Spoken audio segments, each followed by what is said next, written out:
Baik, dear listener, ya Pak Emrum ini sudah mengingatkan kita kembali bahwa kita pernah bersama-sama dulu ya Pak ya. Pengusaha batik tuh banyak sekali. Mbak Riri kan artis Pak Rum. Artis Taman Puring Mbak.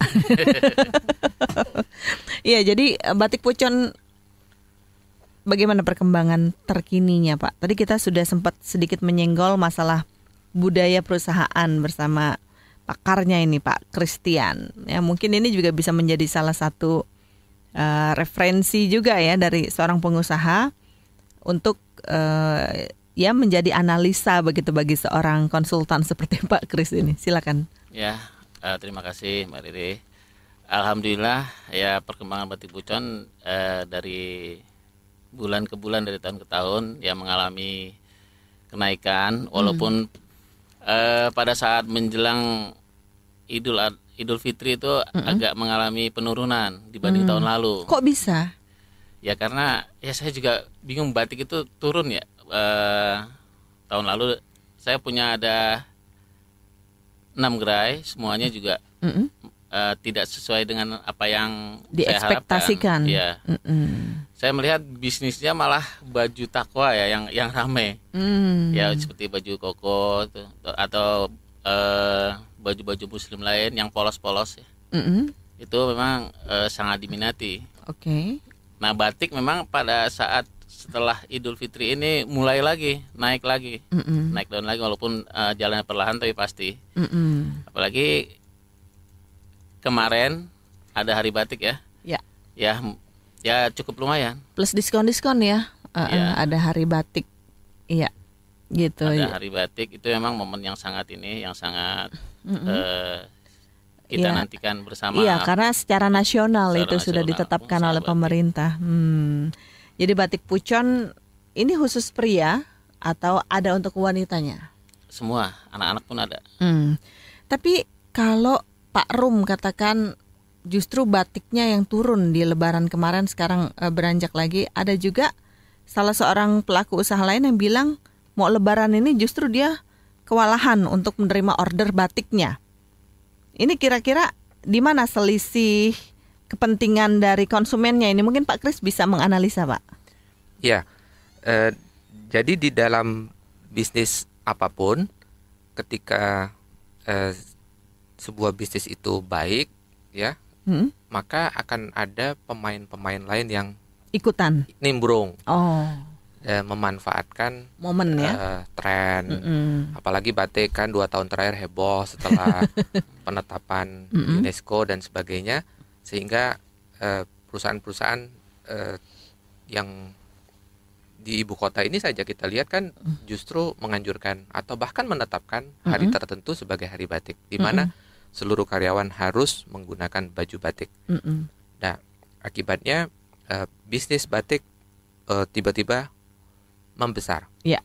Masuklah pemain-pemain baru yang mau tidak mau, suka tidak suka akan mengambil pangsa pasar yang ada. Jadi bisnis kue yang membesar ini pun jika dikeroyok dengan pemain yang banyak pun akan terpecah-pecah menjadi potongan-potongan kecil.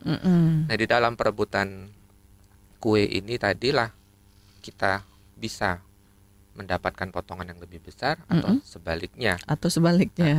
Artinya barangkali kita pangsa pasar kita yang dimakan oleh pemain baru. Nah, makanya ada yang bilang ke Mbak Riri justru mereka heboh pada saat menjelang Lebaran kemarin, justru mereka kewalahan. Barangkali apa yang mereka bikin lagi cocok dengan pas momennya. Pas banget. Barangkali memang sama-sama batik, tetapi dia menemukan celah di mana yang lagi tren yang seperti ini, model yang seperti ini. Nah, barangkali itu bahan introspeksi kita. Barangkali kita yang telat mengantisipasi kebutuhan konsumen. Mungkin dia sudah startnya lebih awal, bisa jadi juga ya Pak Kris ya. Barangkali pengamatan mereka lebih pas. Iya. Ini kalau bicara batik memang selera sih ya. Dari Kan, mulai corak, kalau warna. bisnis fashion ini kan tidak melulu pakaian, tetapi di dalamnya ada mode, ada bahan. Iya, kombinasi ya. Iya. Mbak Eti gimana Mbak Eti kalau melihat pengamatan yang berjalan dari pelaku UMKM kita? Memang ada begitu trennya, ada yang sangat naik, ada yang Betul. Jadi setuju sekali dengan yang Pak Kris paparkan gitu ya.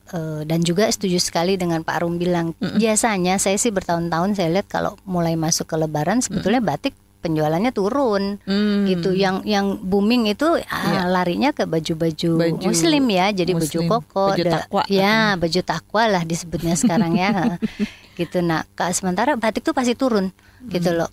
Pengalaman saya ya bertahun-tahun. Nah, kembali lagi tadi Pak Kris bilang, coba aja mengamati, mungkin karena kita main di fashion, kita akalin dengan modelnya, gitu. Jadi nggak melulu full batik gitu. Mungkin orang berpikir, aduh Lebaran rame banget sih pakai batik misalnya ya, gitu loh. Jadi mungkin batiknya sendiri, model bajunya baju koko, terus dikombinasi mungkin dengan polos dengan apa. Nah, kembali lagi tuh kreativitas dari masing-masing pemain di batik ya, saya pikir.